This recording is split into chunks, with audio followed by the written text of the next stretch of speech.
Oke, sahabat semua. Nah, ini mikroorganisme yang kita sebut ya, kecil sekali. Ini teman-teman pikir mungkin nggak hidup ya. Ini hidup teman-teman. Coba teman-teman lihat, perhatikan gerakannya ketika kita geser dia.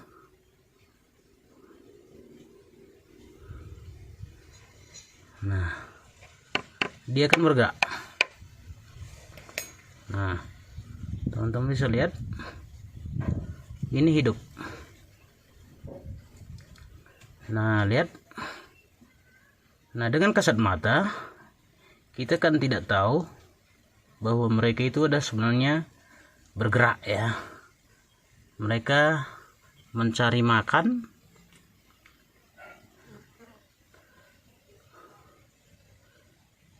dan mereka akan berusaha selalu mendekomposer bahan-bahan yang mentah menjadi bahan matang. Nih teman-teman,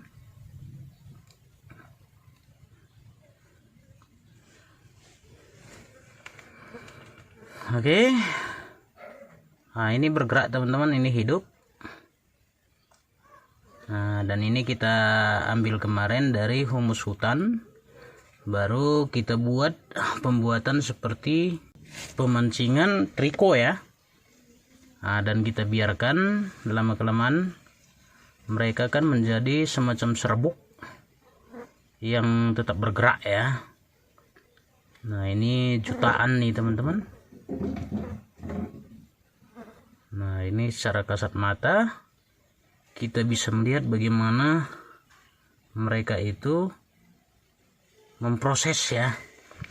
Ini seperti kutu gitu, kutu kecil sekali ya, mungkin lebih kecil dari titik ya ketika dia sudah jadi ya. Ini kita zoom.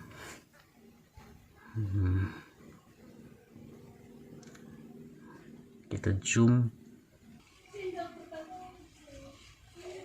Nah, ini kecil sekali.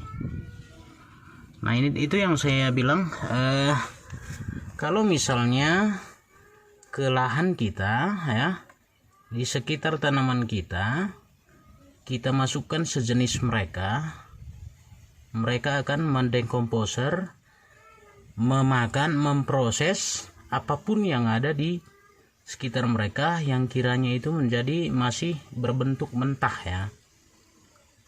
Jadi mereka akan memproses menjadi unsur hara ataupun nutrisi bagi tanaman kita.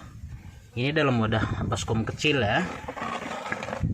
Dalam wadah baskom kecil, di bawahnya kita taruh ekoenzim dan cairan jakaba sebagai pelembab ya, nutrisi mereka.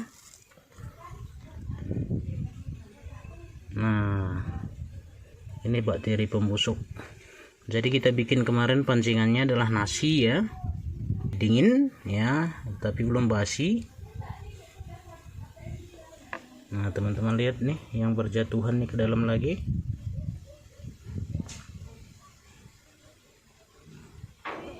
Sekecil debu. Nah, oke, udah jelas ya. Nah, kalau berdasarkan hasil pengamatan kita dan juga dari bahan-bahan yang kita buat kemarin untuk pemancingannya, ini ya termasuklah mikroorganisme yang baik ya, karena bersumber dari ekoenzim dan jakaba yang sudah kita proses.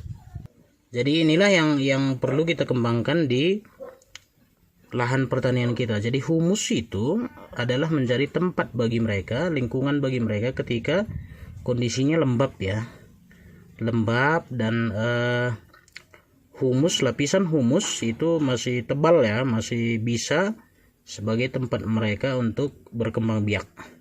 Jadi kalau di wadah ini, karena kita selalu isi dengan bahan-bahan yang banyak karbohidrat ya, termasuk nasi, molase. Nah, Jadi mereka tetap berkembang di sini. Dan kelihatannya mereka nggak mau keluar nih. Ya, mereka memang naik, tapi ketika ada sinar matahari seperti ini, ya, mereka kan balik lagi ke dalam nih. Tadi di sini tebel nih. Nah, jadi mereka turun lagi, balik lagi mereka. Mereka selalu mencari tempat yang lembab, yang terlindung seperti itu. Jadi mereka ke arah sini nih. Nah, seperti itu dia. Jadi ketika misalnya kita menggunakan herbisida di lapisan tanah kita, ya seperti saya bilang di video sebelumnya, maka mereka juga ikut mati nih.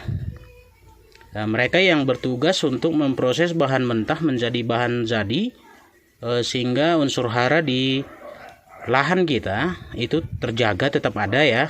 Karena mereka, walaupun pupuk kimia yang kita taruh ke tanaman kita, mikroorganisme seperti inilah yang akan memproses, mengubah kembali menjadi unsur hara yang bisa diserap oleh tanaman kita. Nah, seperti itu dia teman-teman.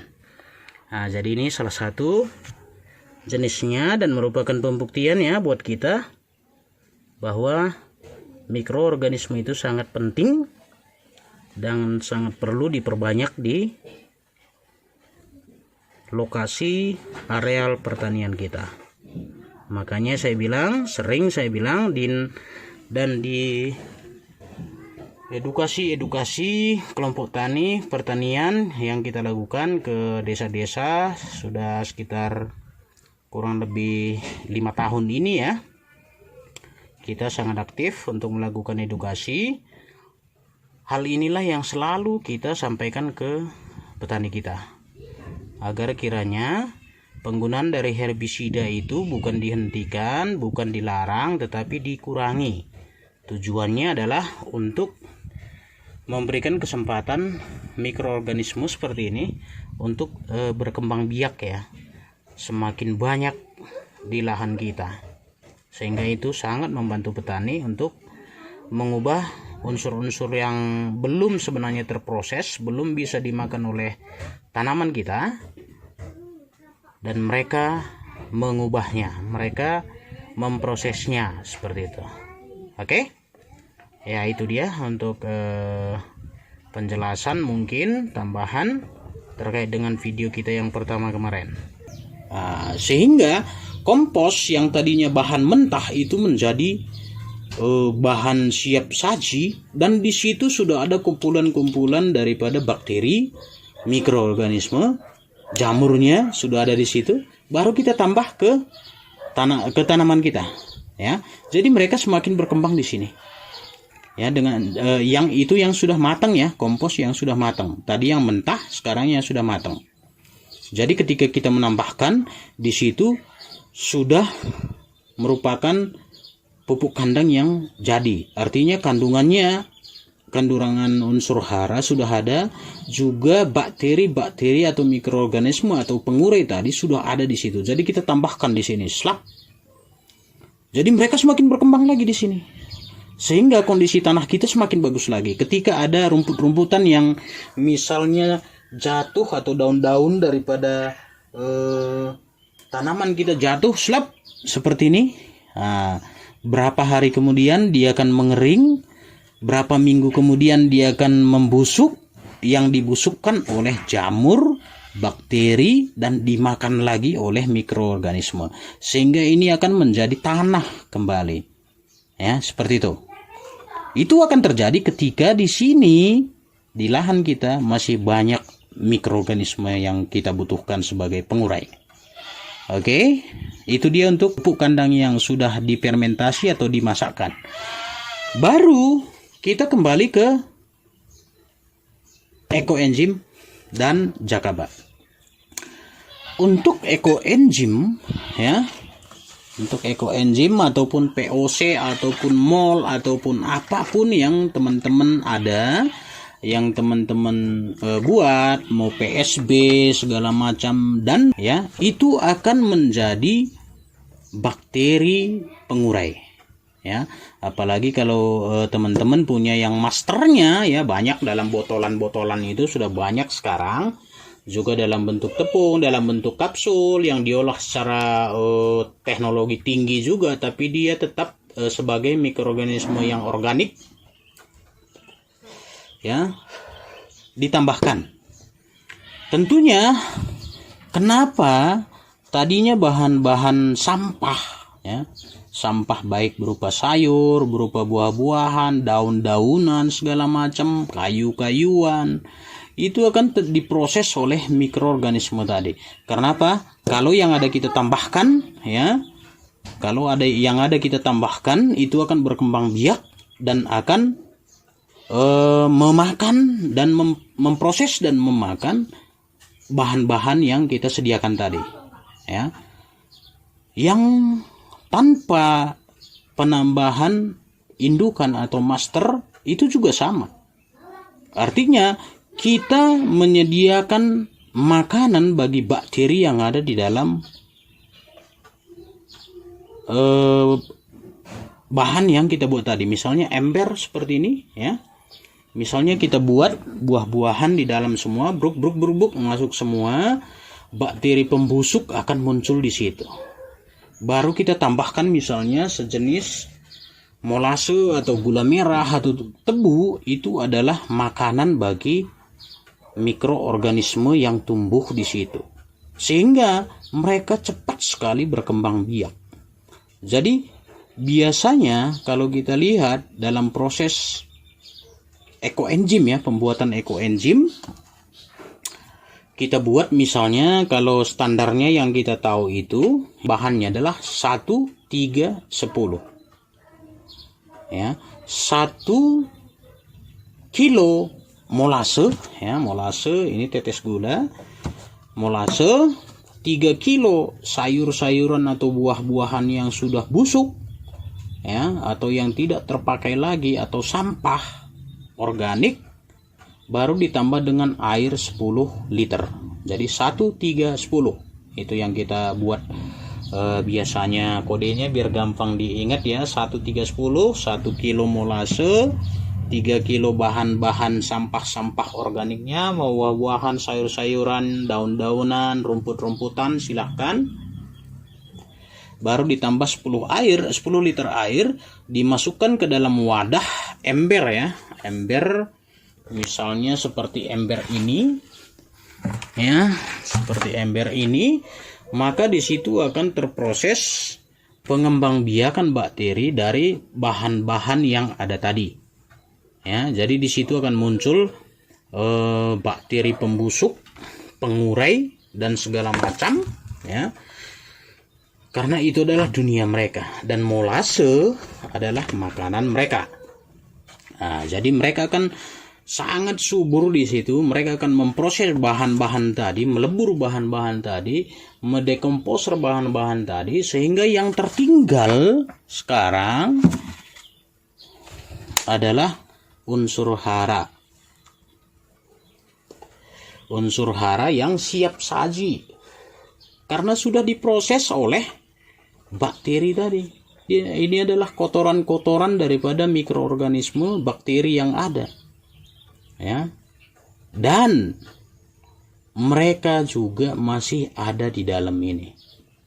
Mereka masih hidup. Ini hidup ini, ya. Ini kalau kita misalnya lakukan pengecekan ataupun uji laboratorium, ya, ketika kita memasukkan ini misalnya ke dalam mikroskop ataupun alat-alat yang canggih khusus untuk melihat itu, kita kan melihat di dalam bahwa di dalam ini banyak sekali jenis-jenis mikroorganisme yang baik, pengurai yang baik, ya, untuk tanaman kita, untuk memproses tanah kita, untuk memproses bahan-bahan mentah tadi menjadi bahan siap saji seperti ini.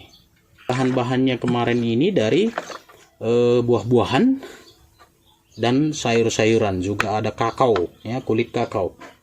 Jadi di sini ini sebenarnya adalah mikroorganisme ditambah dengan pupuk NPK, udah lengkap.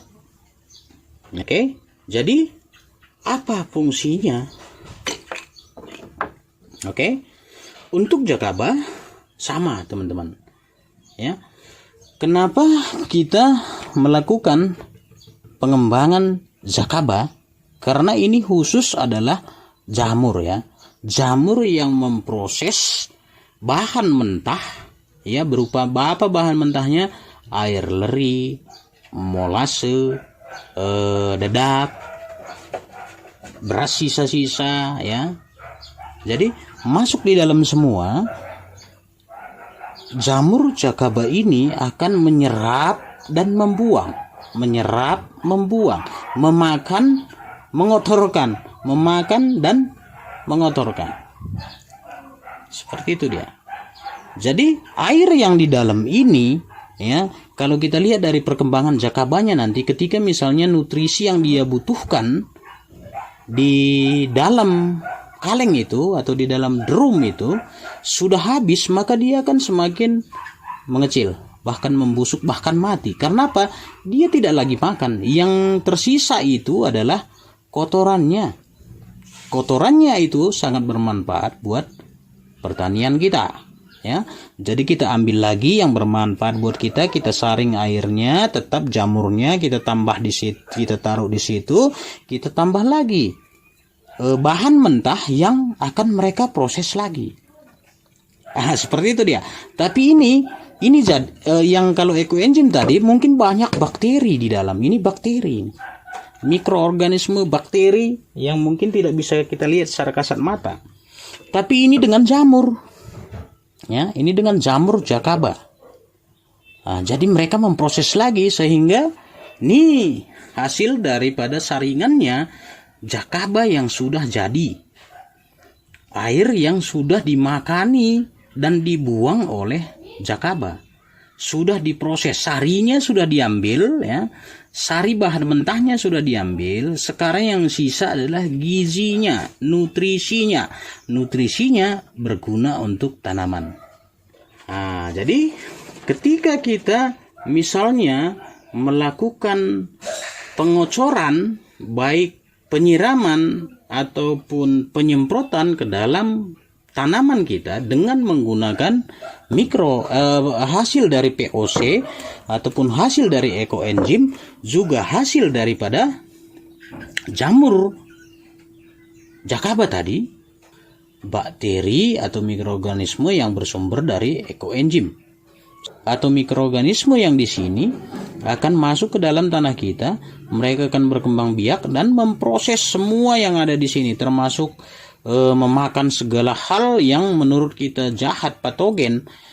Inilah tugas mereka, karena itu adalah mikroorganisme atau jamur yang diciptakan oleh Sang Pencipta untuk tujuan yang baik. Seperti itu dia teman-teman. Jadi kalau misalnya penggunaan ekoenzim ataupun Jakaba ini kita lakukan murni, dosisnya, kandungannya terlalu tinggi, sehingga kita memerlukan campuran air. Misalnya seperti ini ya.